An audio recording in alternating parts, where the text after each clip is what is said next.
Hi, everybody. It's so exciting to be here with you in this healing conversation.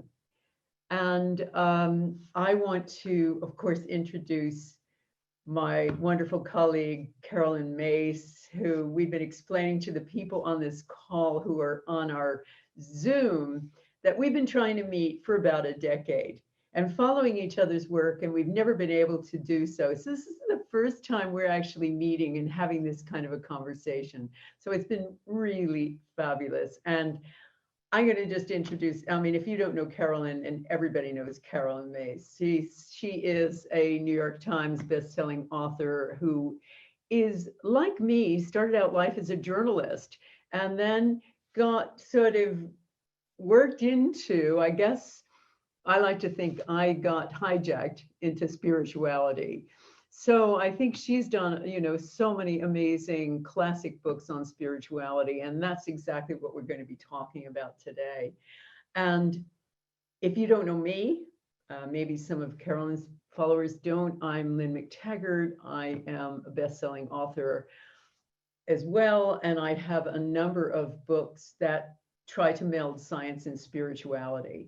And as I say, it's so interesting because we both have this journalistic background, this writer's background, and also have taken this foray into spirituality. So that's what we're going to be talking about is the mystical experience, because I know Carolyn has had all of these extraordinary mystical experiences. And as have I. And I think we have interesting differences and similarities in that Carolyn's has been a journey of the individual, and mine have been a journey of the small group. And so I think that's what we really want to talk about is, what is this? Let's start talking about it. Maybe Carolyn, let's just talk about how did you get into all of this? Oh, you know what? I think, and good morning, everybody. Good afternoon, good evening, wherever you are. Hello. Thank you for joining us. And what a pleasure to be with you, Lynn. Um, I, you know, I, I don't remember ever making a choice to get into all this. I think I followed the path that was most intriguing to me. And it Mhm. was as simple as that. Nothing fascinated me more than the unexplainable nature of the divine in our lives. I was fascinated by when I'm just going to say it, when I was a child, I was fascinated by these stories of people who were compelled to live extreme lives for spiritual reasons, for mystical reasons. And I would think, what in the world did they experience that caused them to live in a cave all their lives and be okay with it?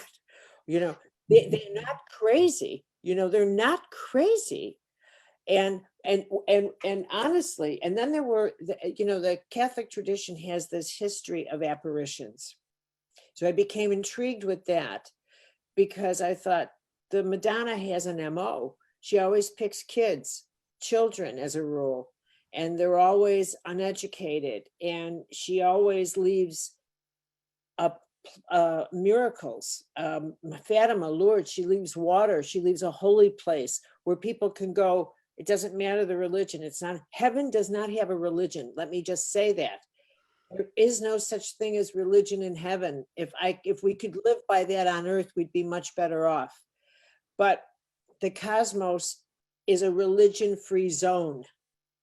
And if people can only get that, how free they would be, how free their souls would be. And if you want to understand the mystical realm, it's the shedding of anything that binds you to the earth in that kind of thing, that kind of ownership of God. Nobody owns God. Nobody owns God. No tradition owns God. You can have a tradition and that's fine and enjoy it. But do not think you can travel off the earth with your tradition, because you cannot. And so I just became intrigued with, obviously, heaven is always on the earth. And I couldn't take my eyes off it. I couldn't take my eyes. It just, nothing was as interesting. And when I was a child, it spoke to me, and there it is. The rest is history. Yeah, and it's, I mean, I followed a similar path in the sense that I was always interested in some sort of spirituality. I was always looking at the far reaches of various things, whether it was astrology or whether it was some sort of spirituality. I read many books on spirituality. I practiced. I was an early TM meditator. All of those things, but I really didn't. I got fascinated by it, but more hijacked, I think, because I started trying to figure out why spiritual healing works. And I started that out in the early 90s because we have a magazine, then a newsletter called What Doctors Don't Tell You. And we study the medical literature and look at what works and what doesn't. And I kept coming across very good studies of spiritual healing. And I kept thinking, you know, if you can have a thought and send it to someone else and make them better, this undermines everything we think about how the world works, how healing works.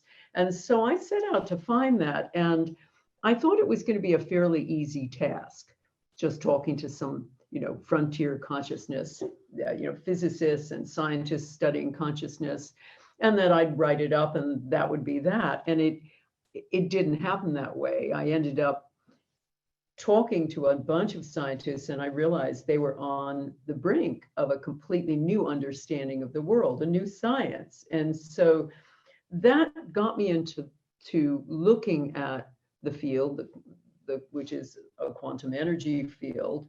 And there was such a spiritual dimension to that, but also the idea that thoughts are an actual something with the capacity to change physical matter. So being a journalist, still in my heart, I wanted to test it. And that for your listeners led me to do a thing called the intention experiment, which is working with scientists to set up consciousness experiments that require all of my readers or audience to send an intention to some well-controlled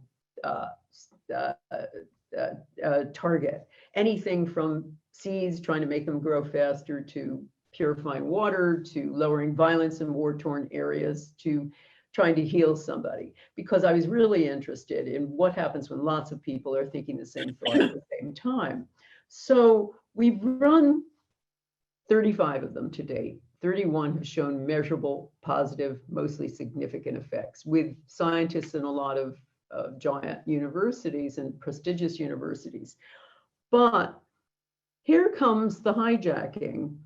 I tried to scale this down in a small group, thinking it would just be a very mild feel-good effect. And we started seeing healings, just extraordinary healings. And this was strange to me, really strange to me, and almost unknowable, because it wasn't anything I had gone into. I know, Carolyn, you are a medical intuitive. I mean, that you have that gift. For me, it was just something that I just got blindsided by. I was just, you know, it was a miracle that came right in my face and forced me to look at it. A miracle meaning what? People getting instantly better.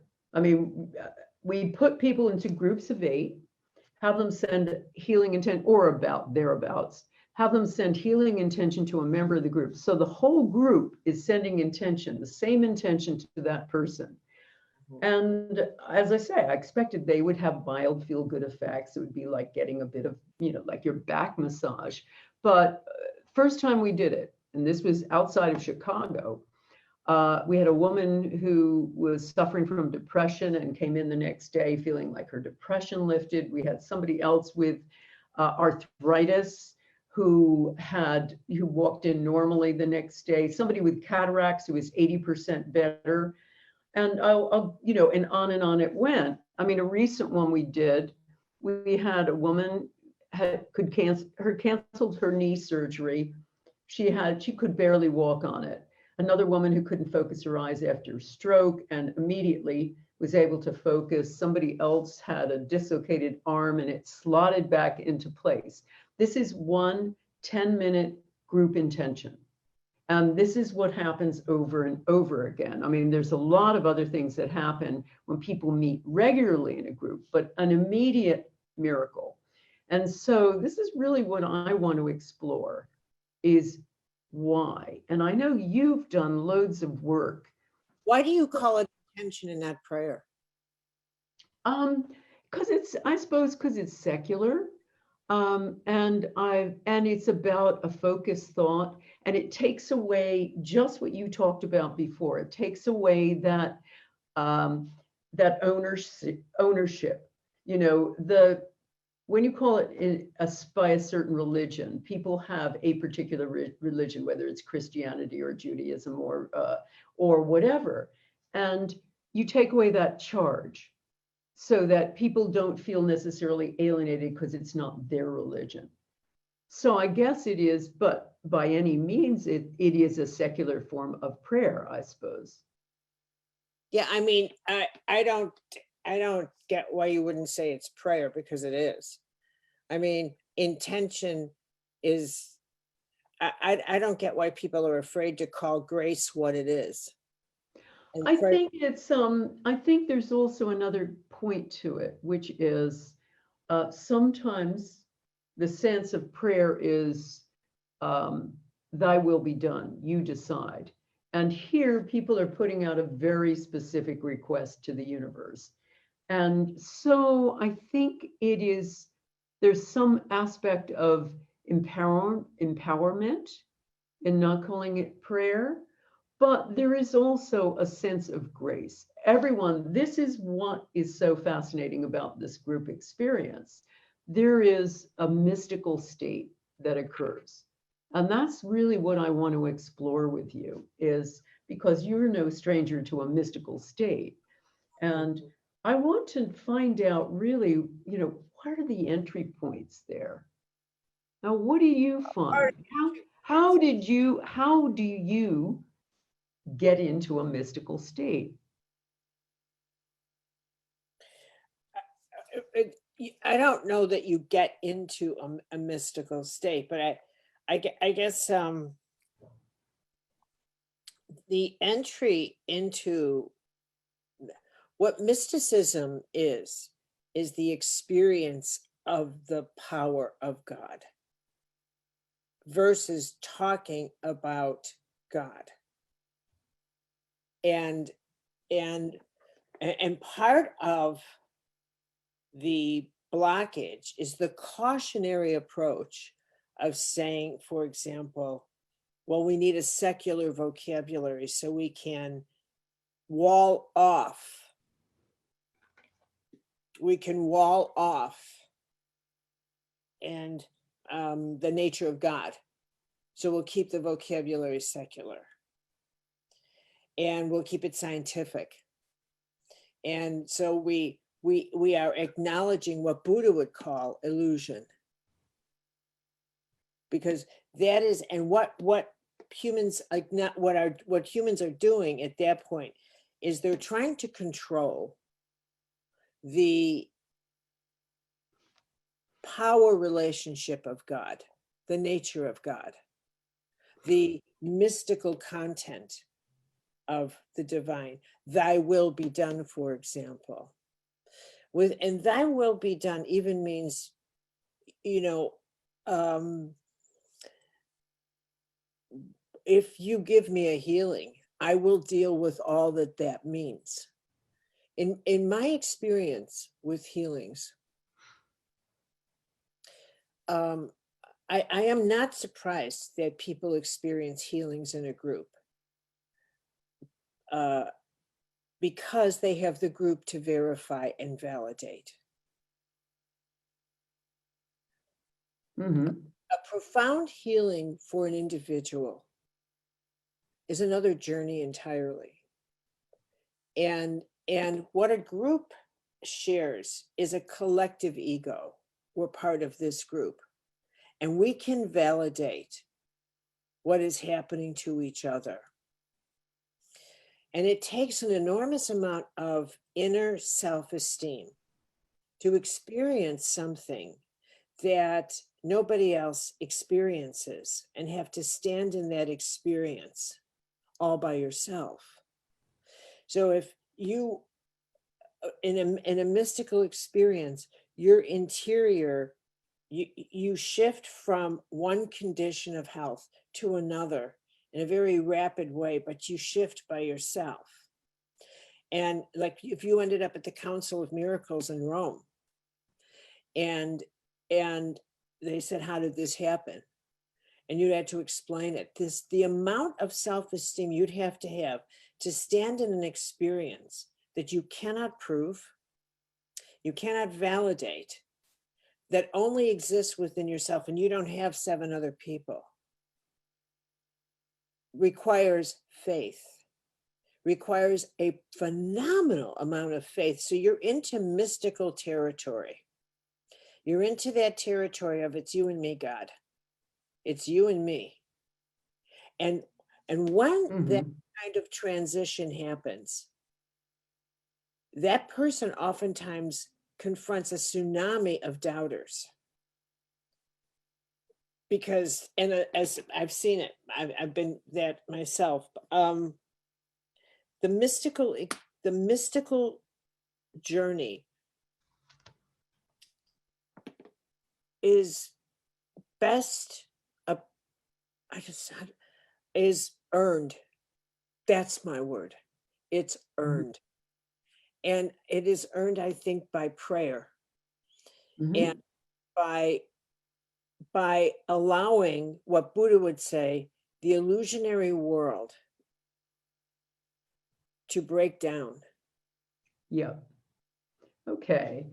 So what happens, I find, in a group is a kind of similar experience, but as you say, it's supported. What we've found, and this was the extraordinary thing about witnessing these groups, and I've not only witnessed groups, thousands of them, but run many year-long courses where we're actually walking people through it and monitoring what's going on with them. And as you say, the group is supportive, but that support, in my experience, can also be the entry point for a mystical experience. Yes.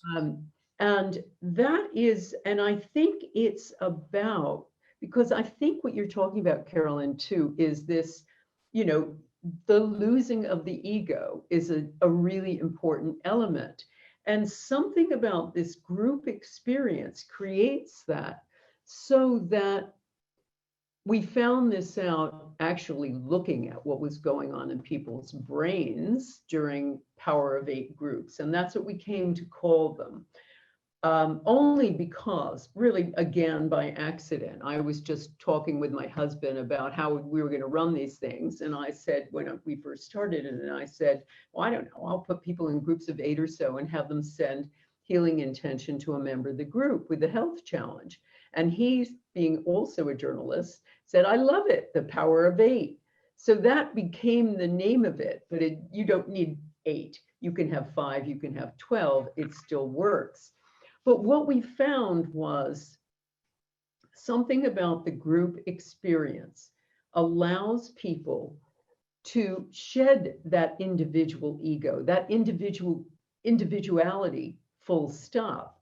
So when we started looking at this through neuroscientists, we worked with Life University, which is the largest and most prestigious chiropractic university in the world. And they had a team of neuroscientists look at Power of 8 groups, and they found a very rapid lowering of the parts of the brain that make us feel separate. The parietal lobes, they sit right back here, and they tell us how to navigate through space. They were turned way down. In fact, every area of brain, every brainwave category was dialed way down. Very different from meditation studies, much, much more similar to studies of Buddhist monks during ecstatic prayer, Sufi masters during chanting, that kind of ecstatic experience, mystical experience. And for me, looking at that and also trying to document what people were telling me afterward, we had many conversations of people with and many surveys of people saying, I felt extraordinary electricity through me, the physical changes, but also feelings of extraordinary transcendent oneness. So, and in many instances, there were discussions and descriptions of spirit. One woman said it was like there were light beings behind us, and they were the magnifiers. And that's very, very common. There's many, many descriptions of that. So in trying to understand what goes on here and why people heal from a mystical experience, that's really my fascination. And I'd love to hear what you feel when you see an individual. I mean, you have this wonderful new book out about conversations with the divine and intimate conversations with the divine. What do you think is it, if you have any kind of sense of where somebody has to get to in order to have that kind of intimate conversation and have that mystical experience by themselves? Well, first of all, I want to say my book was originally, I wanted to call it The Power of Holy Language. And I love listening to you describe your groups, because it brings to mind that teaching, where two or more are gathered in my name, there is God. Yep. And I think we've lost our capacity to see the presence of the divine within our lives, because we've taken the vocabulary out, Lynn.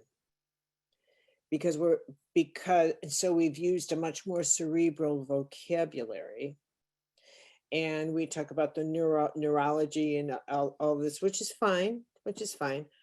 But for some old school mystic like me,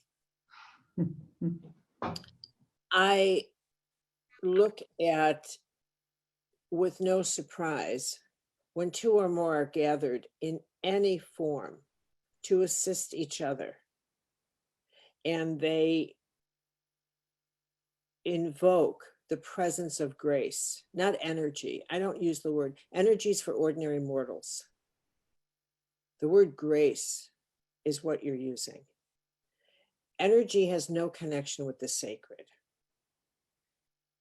Grace does. So if you're going to use it, use the right vocabulary in the major leagues. You are invoking grace.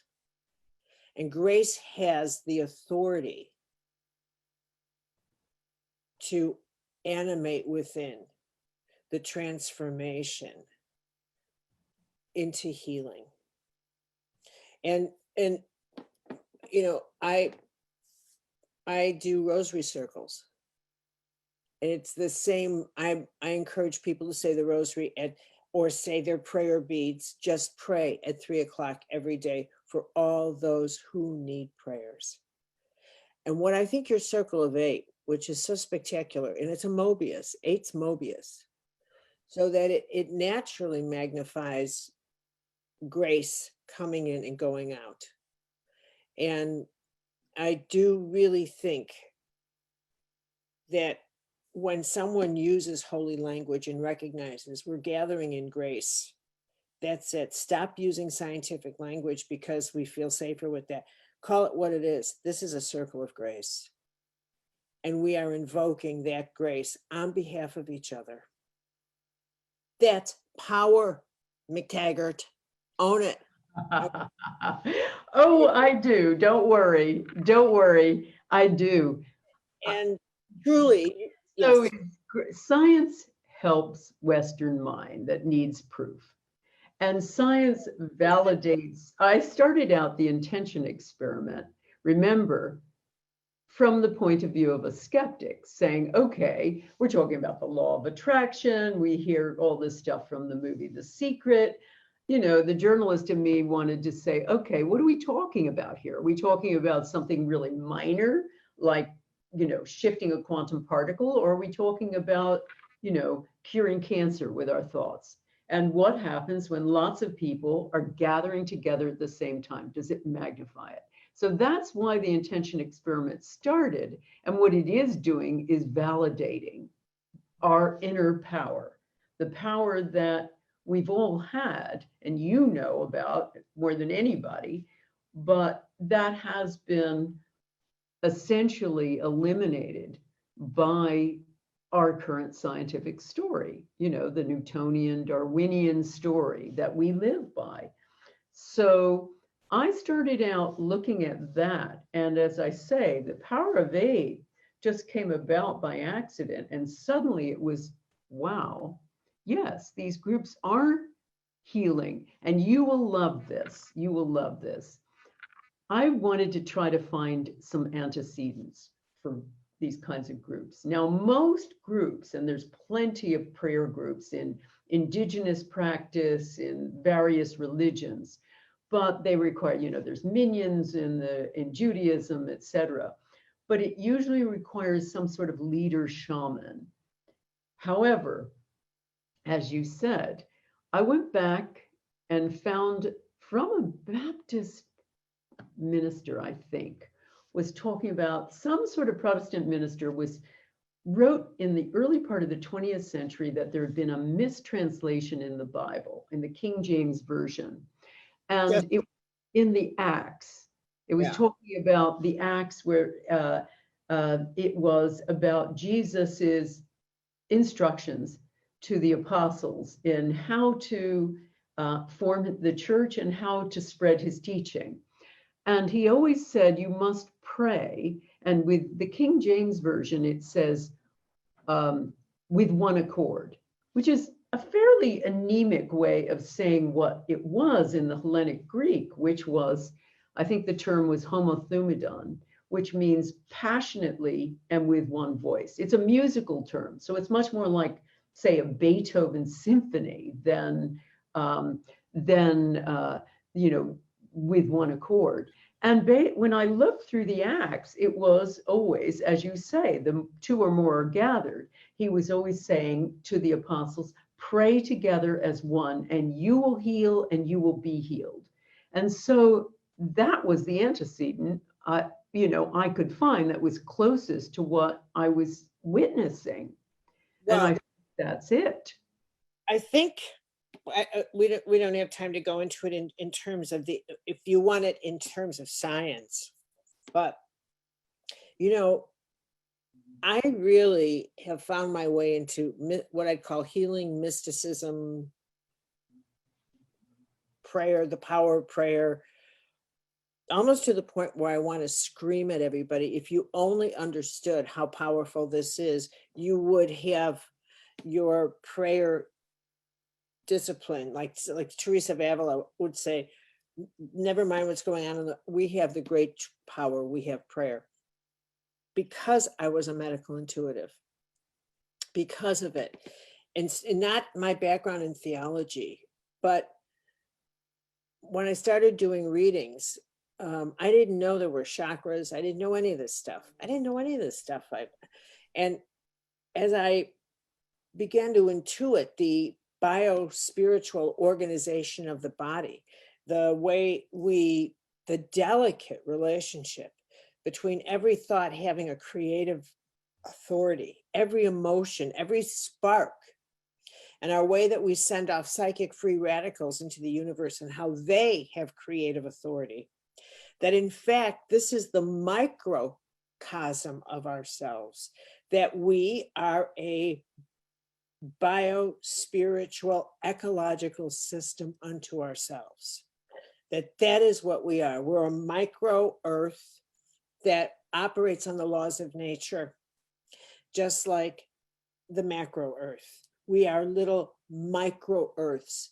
And this, the more I saw why people don't heal, Then I pursued, how can people heal? What is the power? Why are we afraid of becoming whole?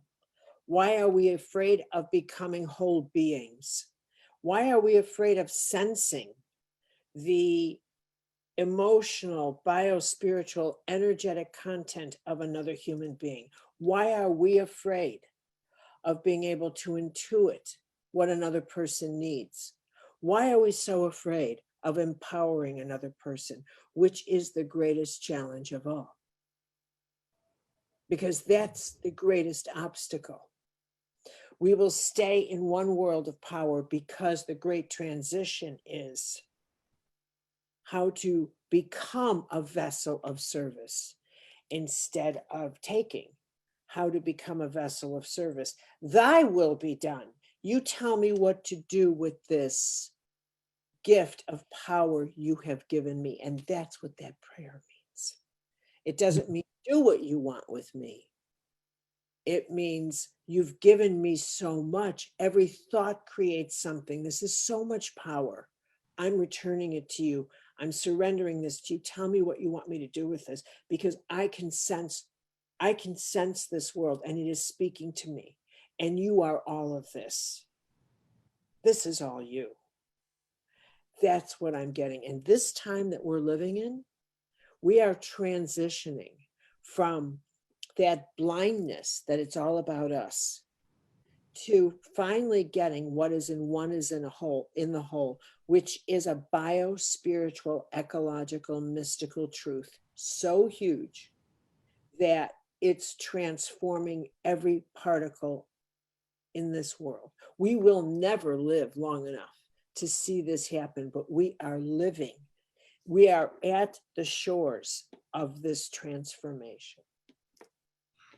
Absolutely. And I think one of the issues here is essentially reclaiming what we already have. I mean, one of the concerns I have are the constant suggestion that we aren't enough as human beings, that we need AI, that we need we need human upgrades. In fact, there is a book called The Great Reset, which is essentially about that, the fact that we need something more in order to heal, in order to advance. And as you say, I mean, this is something that cannot be replicated by any machine.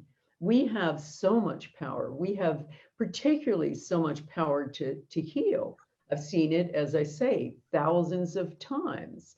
Something I'm going to pick up on something you said that I think is so important, which is this whole thing of being of service. One thing that I have seen over and over again about healing and mysticism is essentially getting off of yourself. When people in these groups, there are people who get healed and there are people who get stuck. And I constantly come up against people who aren't getting anywhere. They're doing their power of 8 things. They're doing intention. They're doing prayer, all sorts of things. And they're not getting anywhere. And oftentimes I will finally say to them, well, get off of yourself. Why don't you intend for someone else and see what happens? And 9 times out of 10, that is the thing that also shifts their life too. So there's 2 points I wanted to really make. One is the extraordinary power that I've seen demonstrated not only in the field, but also demonstrated in the lab. And they are, of course, our ability to affect, the ability of our minds to affect the physical world and each other, that we have enormous power to heal the world, to heal each other. And we also have psychic ability. We have the ability to see beyond our senses. We have all kinds of things like that people cannot, that no sophisticated equipment can possibly replicate. And so it's very important, as you say, in this moment where we've hit a well, we've hit a bifurcation. You know, we can continue to go down the same road that we've always traveled, and it's going to lead to a complete breakdown of everything, and we're about there. Or we can take a hugely different path, and that is going to have to be a mystical and spiritual path. It's going to have to be a different, completely different path that isn't all about me getting and accumulating, but about something really different. Mhm. Well, I think in this transition, um, I think in entering the nuclear age, we've entered a time that necessitates a shift in our resources, and that our intellectual resources are not enough. They're insufficient. We need our soul resources now. We need them. We've entered a time, for the first time in the history of humanity, where our instincts have fallen off the rails. We've always been driven by the desire and the need to create and the need to survive. And for the first time, we've created something, the capacity to destroy ourselves. And we can't outcreate that. Nuclear power is here. Nuclear weaponry is here. And that have lived, and we've adjusted to it to the point where we don't get up every morning thinking, oh my God, we can destroy ourselves. We're actually mutating to where that has become a kind of dark thought form that is very active in our collective field. And we kind of live with this dark thought form and we adjust to it, but we're not adjusting, we're mutating. And it has caused an extraordinary mutation that is partly being offset by the fact the only way we can outrun this destruction is by becoming a species incapable of using this weaponry. We can't create anything that can undo it. We have to become something awakened so that we would never use it. We would never destroy our own home. What kind of species destroys its own home and thinks that's an accomplishment and celebrates it as if that's an accomplishment? But that's what kind of primates we are. You know, I mean, we're primates and we have to actually get that. And that's how base we are, Lynn. We are not advanced. We are not anything. We're still base creatures that have to kind of sharing is still an excruciatingly painful thing for people. So let's lower the bar here, sweetheart. And really deal with, I can't go lofty and like this without putting my feet on the ground and really dealing with what's out there. I just don't go into high space without getting my feet on the ground. I'm sorry, girlfriend. That's not how I do things. Because looking at the world, Yeah. get its feet on the ground and pay attention to what's really out there. And that every day we are actually facing racism, ethnic issues, the fear of people are afraid of each other because of the package they came in. So no, these are the real issues that are not just groupated away or meditated away. We've got some hardcore, serious, badass issues of humanity facing us. We do. And you know what? I'm convinced that small groups and even big groups of, call it prayer, call it intention, do that kind of allow that heart to expand and leap across the fence. For instance, I did an experiment a couple of years ago, and I had really great technology, which was almost like a giant Zoom, where I was speaking from a studio, and we had cameras in 9 locations. 8 of them were in Arab cities, in conference rooms, where we had participants from that Arab city. So we had collections of people from 9 different Arab locations, and then the 10th one was an audience of Israeli Jews. And I got them together to do an intention to lower violence in Jerusalem. And there was some evidence that the crime rate went down, the violence levels went down a bit, but that wasn't the interesting part of the story. The interesting part of what was going on between the Arabs and the Jews. Now, to set this up, the Jews and the Arabs were barely even speaking to each other. And most of them actually had never really known any of the other, essentially. After this intention prayer, they started sending love to each other. They started saying, your God is my God. I love you, brother and sister, et cetera, et cetera, et cetera. It was a total love fest. And I've seen that. I did a similar one for the 10th anniversary of 9/11, where I had Arabs and I had Americans doing intention for 2 provinces in southern Afghanistan, and found the same phenomenon.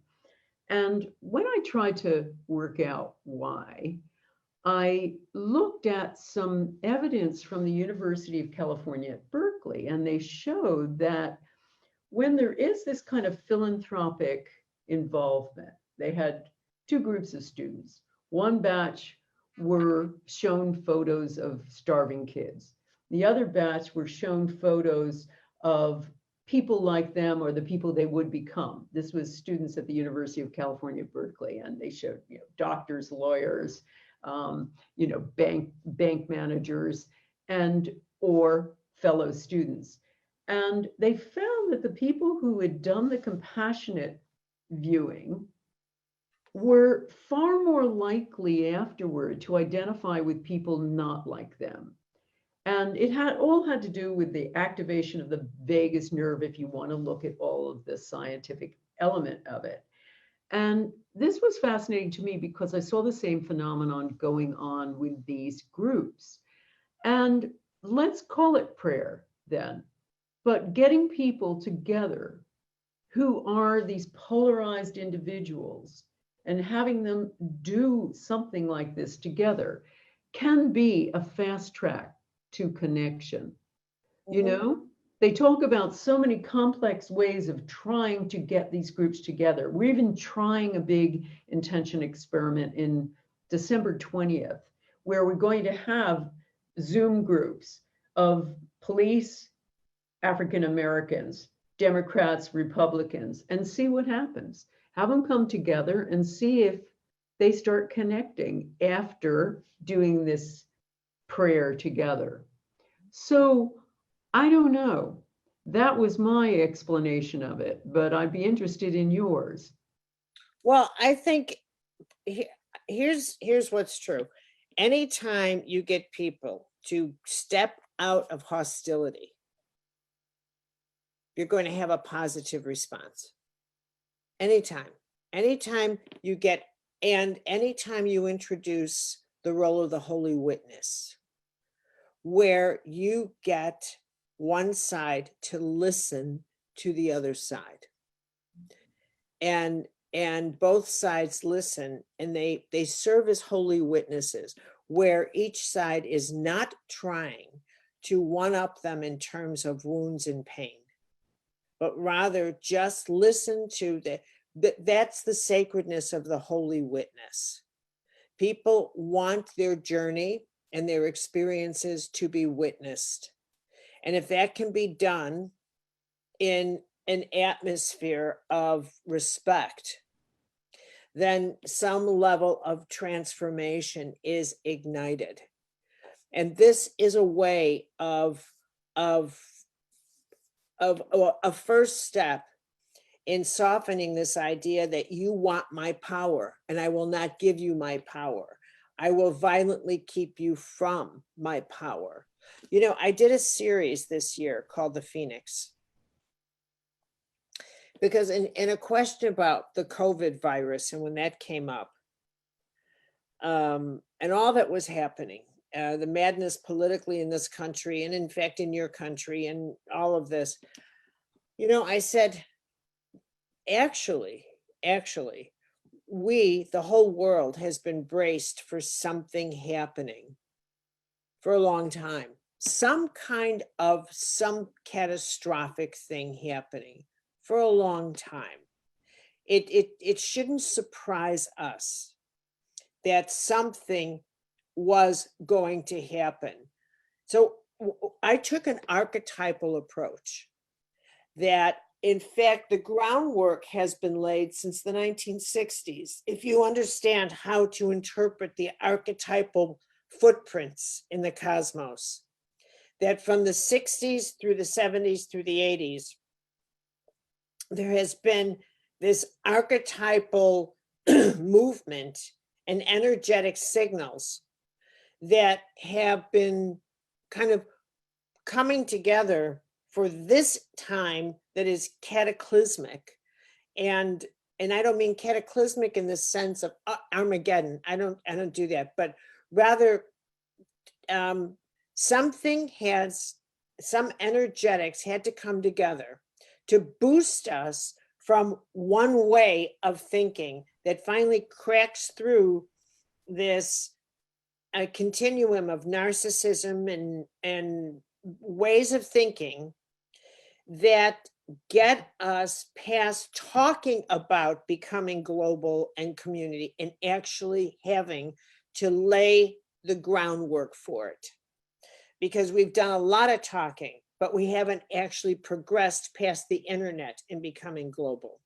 We've done comfort zone global, but now we have to actually, the virus to me is this really kind of divine phenomenon that is a global crisis that is not political, doesn't have any political consequences, involves us all, and has the message of healing, which is exactly what we're talking about. It has the message of healing. And that is something I don't think we should overlook, that in this catastrophic time, the cosmos is saying, heal together. Heal, all of you. Heal.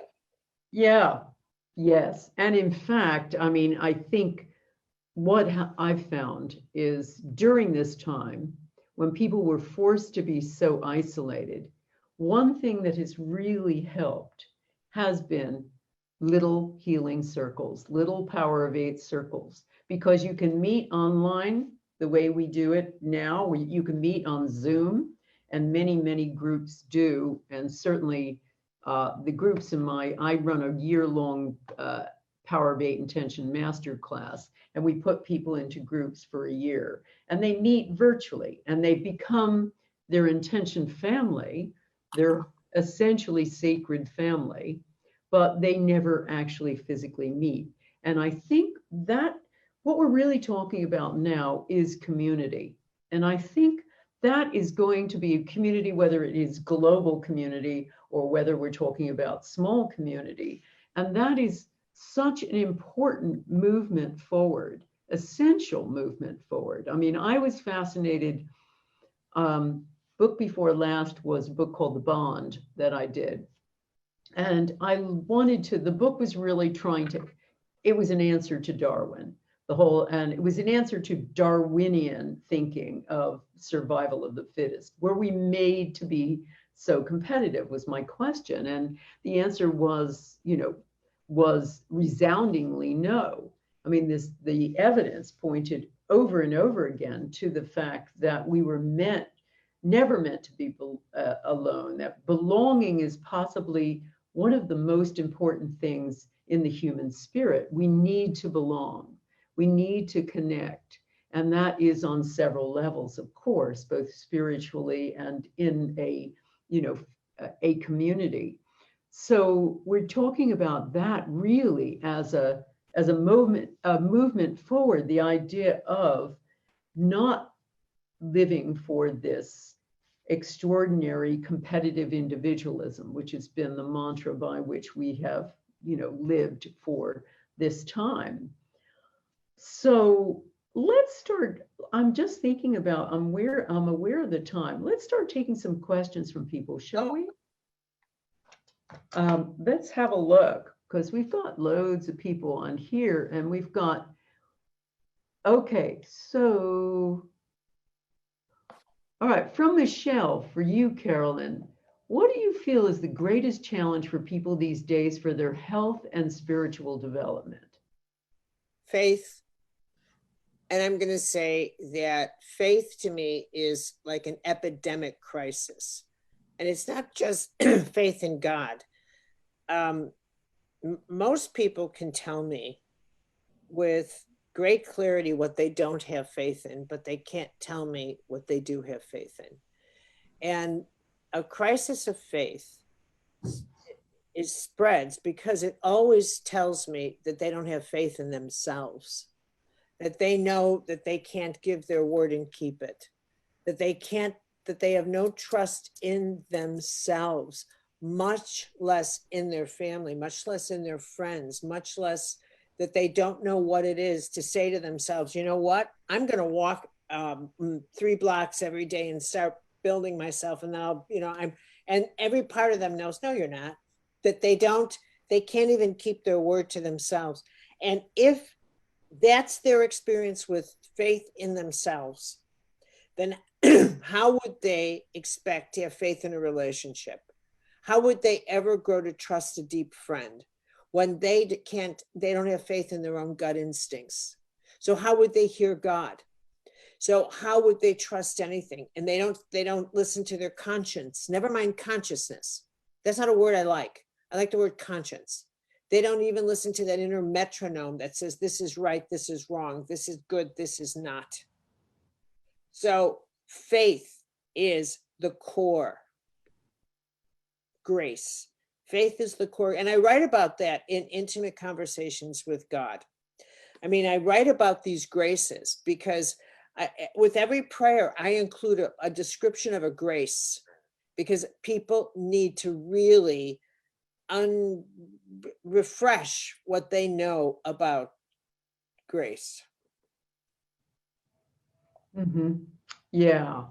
Okay. And now somebody else said, in your healing experiences, this is for me, have you considered the energetic protocols based on the laws of subtle energetics that must be in place for any findings to be just?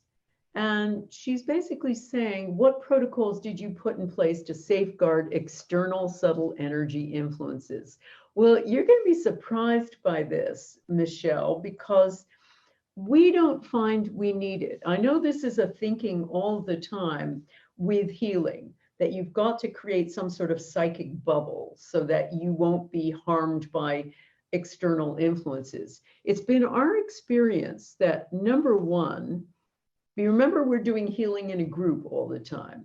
And the group experience is a great protector.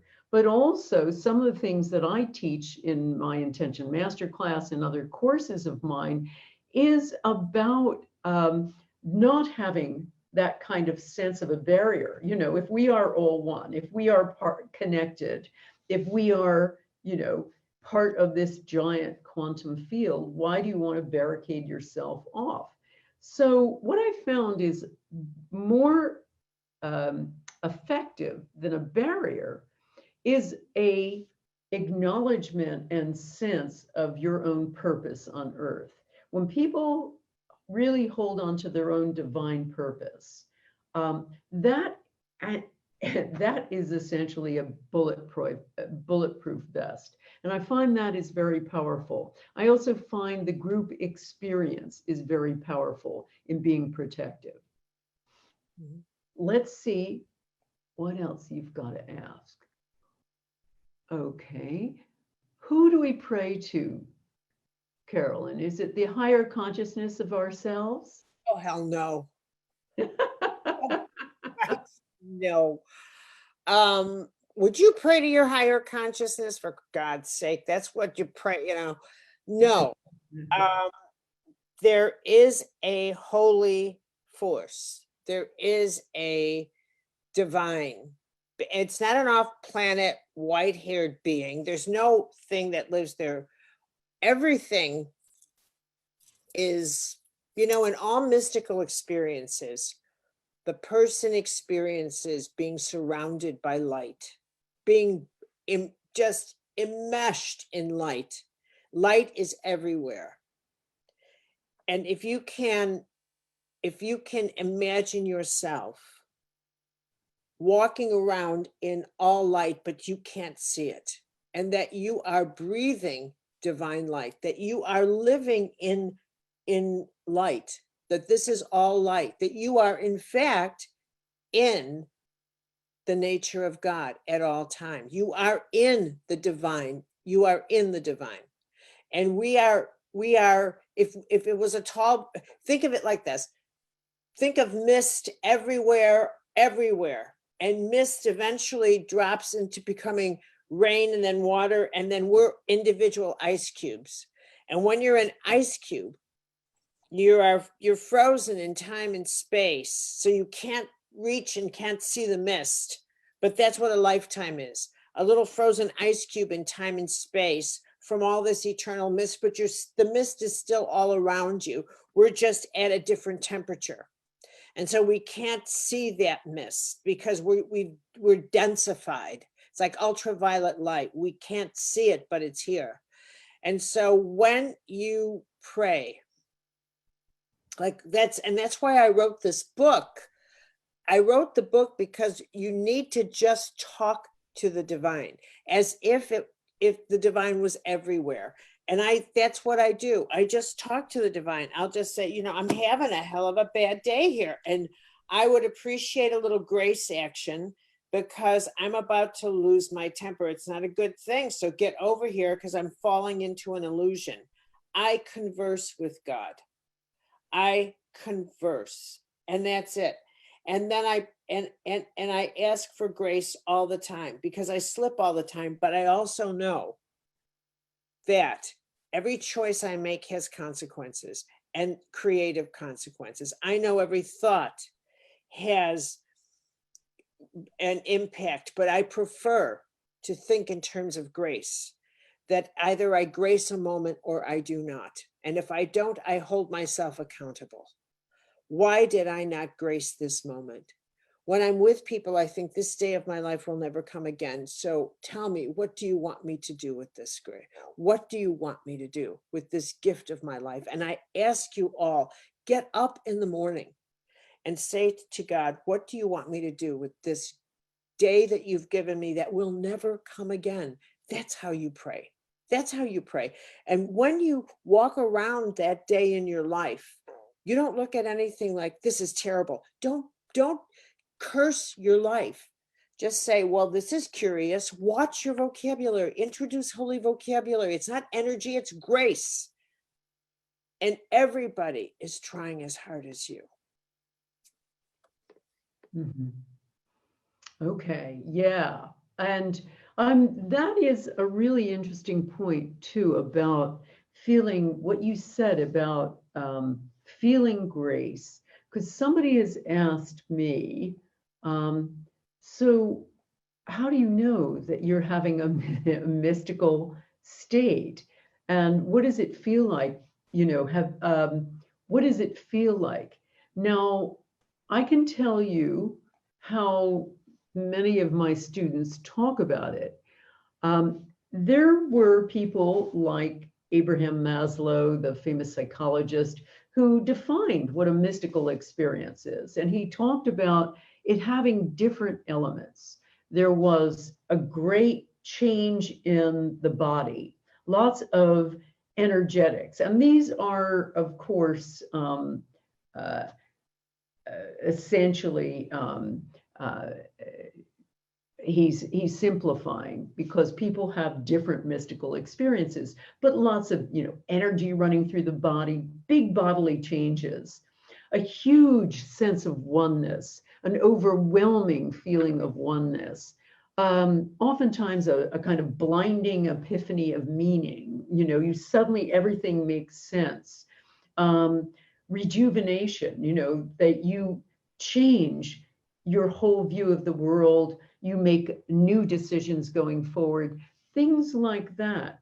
But it's so individual. I mean, the people that are part of these small groups talk about a group experience oftentimes where they all have an extraordinary, similar type of imagery in their heads. They have a very similar experience. I'll give you one wonderful example. Uh, Recently, one of the Power of Eight groups in my current course that's going on, um, they had one member outside the group who was a friend of the group members, who was in the line of fire for the California fires. Her house was, right in the path. And so they all did an intention for her house to be spared. And when they did this group healing and group intention for her, they all had, or a number of them had, a similar image of a dome surrounding the house. So they all had this. They didn't discuss it beforehand. They didn't decide to do this, but that was what spontaneously happened in essentially this group mind. And lo and behold, the fire stopped across the street. And there was a circle around her house, essentially, that they found afterward. That was the circle where the fire had spared her house, and there was no ash inside the house. So the point I'm making is not just the miracle of her house being saved, but the fact that this was like a group experience. It became one group mystical state, and I hear that a lot. So I think maybe the short answer is, a mystical experience is an experience that is an experience of the ineffable, an experience of God, as Carolyn would put it, an experience that, that is going to change you forever. And that is what happens oftentimes with these groups. And I think maybe it is just that extraordinary sense of oneness. If I were to say one thing that really moves people, that becomes the healing entity, it is that feeling of oneness. And I suppose it is that feeling of God. I would agree with that. Okay, let's see. What's the quickest prayer answered that you've experienced, Carolyn? Oh my. That literally blew your mind, says Andrea. Oh, so many. Well, I remember one time my mother said, well, why don't you write to this one person? And this one person was, associated with God. And I said, I don't have that address. Where am I supposed to get that address? I mean, I woke up in the morning and it had been faxed to me out of nowhere. And I hadn't even told anybody that I was looking for this particular address. And when I was writing, Entering the Castle, I said in a prayer, as I was coming to the close of the book, I said, Teresa, because Teresa of Avila, I said, I wonder what you look like. And then I went into this. I don't want an apparition. Don't pull any of that heaven stuff with me. I said, don't do that. I said, but I do wonder what you look like. 15 minutes later, my doorbell rings and I get a FedEx package. And it's a poster of a painting that this woman did. How she got my address, I don't know. No one knew I was writing Entering the Castle. And she said, and Teresa of Avila, of course, who lived in the late 1500s, by the time she was 52, they knew she was going to be a saint. So they decided they had to preserve her image, as they put it, preserve her image. So a portrait painter was sent to her convent to paint her. And after he finished the painting, the only image of her, and she hadn't seen herself since she was a beautiful 17-year-old girl. And so he said, "Mother, how do you think I look?" And she said, "Old," and walked away. You know, how do you, but anyway, it's the only known image. This painter did a beautiful oil painting based on that painting, and then sent me, she had posters made of it, and said, "I don't know why, but I think you'd love, I wanted to share with you this poster of Teresa of Avila." And there it was, a copy of what she did look like. 15 I mean, I have all kinds of these little crazy little stories of my conversations about, well, figure this out and help me out, and doorbells ring and that kind of thing. But I think that's kind of like holy synchronicity, because one of the things about prayers and having holy wavelengths is that you said you started out as a skeptic and you wanted to. I was never a skeptic. I never experienced that. Not once in my life, not one day, not 1 hour, not 1 minute. I have no idea what that is, and I don't want to know. I simply grew up in not just faith, but it was beyond that. It was the assumption that I was always companioned and always watched over and heard and listened to, and it was so intimate. It was never not intimate.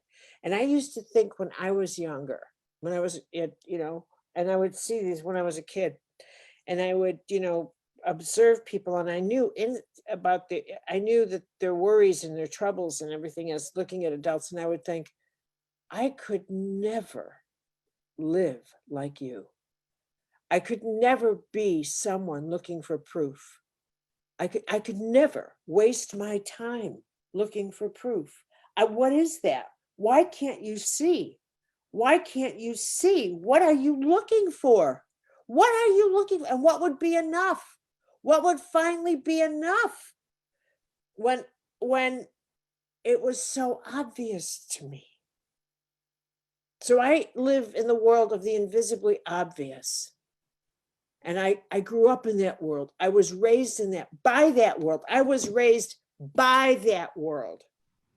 And I've remained devoted to that world ever since.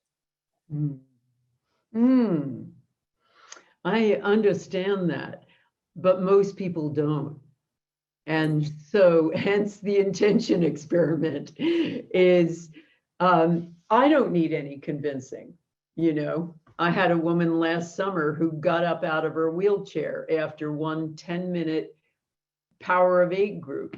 I've had thousands of people like that. What do you tell someone who doesn't get out of their wheelchair, Lynn? Sorry? What do you tell someone who doesn't get out of their wheelchair? I tell them that maybe they didn't, maybe it wasn't their time. Maybe they need to change the way they're doing it. Most of the time, what I tell people is, well, don't do an intention for yourself. Get off of yourself and do an intention for someone else. See what happens. And that oftentimes is the thing that helps. This is why group prayer, group intention is so important, because sometimes it's about you, but most of the time it's not about you. And that becomes healing too. I have as many healing stories among senders as receivers, because the ultimate thing is, I think, getting off of yourself. And we talked about life of service. Well, that is exactly what getting off of yourself is. But, I have many, many stories. A guy who was depressed. He had been through the Vietnam War, and by the time I got to meet him, he was essentially had given up. He felt like, well, what's the use? His the love of his life died. You know, his life did not go according to plan. This was a guy who'd wanted to be a doctor, and just everything went wrong for him.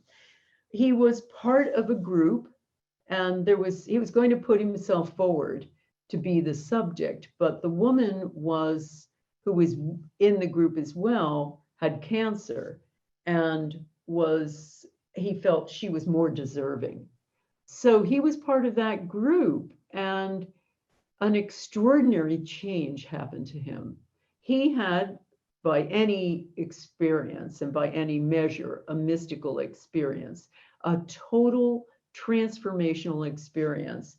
And his depression lifted, his life completely altered.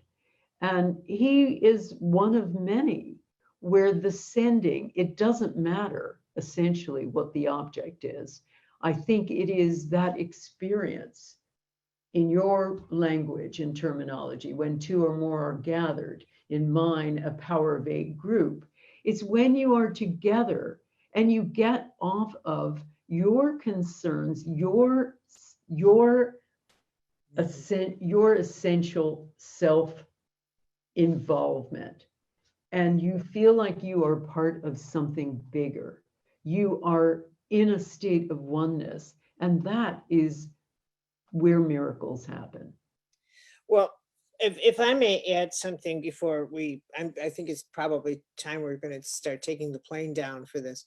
But you're talking about miracles and healing, and next week I'm doing a reflections class, and it's on prayer and my book, but every day is going to be devoted to prayers of a certain type. And one day it's going to be on healing, and one day it's because it's the holy season, and one it's going to be in the presence of God in your life. And so it's going to be up on my website in a couple of days, but it is next week, and it's called Through the Firewall. And I would encourage people, because at the end of every class, I do healing prayer for them. Okay, great. So, and the name of it, and where can they find out about it, Carolyn? They can find it on my website, mace.com. And I'm finishing the write-up for it today, but it's called Through the Firewall, and it will be up on my website shortly. Fantastic. And your book, and for people who don't know about it, tell us the name of the book again. Here's the book. It's called Intimate Conversations with the Divine, Prayer, Guidance, and Grace. Great. And it's my prayers. So, and then with every prayer, I write a little bit of guidance and then something on grace. Wonderful. Wonderful. Thank you. And I should let everybody know that my Power of Eight Intention Masterclass is kicking off February 6th. We've opened the doors for it. I do one of these for a year, and only one a year. And it is we have 6 consecutive sessions. You have live and interactive with me, and then I put you into groups. And we have follow-up calls, we have tips, advice, etc., and we monitor your progress. So if you want to find out more about that, you can find that on my website, lynnmctaggart.com, and just check under courses. It's the Power of Eight Intention Masterclass 2021. And it'll give you lots of information about exactly what the course entails, how the groups happen. We put people into groups in their time zone. And as I say, we get involved in monitoring you, helping you, and we've had some pretty extraordinary situations. So it's been so great spending time with you, and wonderful. Different languages too, I think, Carolyn. I think that's what's so fascinating about this. We do talk in a different language, but we're basically saying the same thing. Absolutely. And it's good. It's like, I'm the mystical brain, you're the scientific, but we meet in the middle. That's right. Absolutely. Absolutely. And people should know too, what's so interesting is we both had the same editor for a number of years, book editor. And so another connection, which has been wonderful. Thank you so much, Carolyn. It's been so great spending time with you. Holiday season. You too. Thank you, everybody. everybody. Thank you very much. Check out mace.com, lynnmctaggart.com. Find out what we're up to. It was Take wonderful. care now. Thank you. Bye.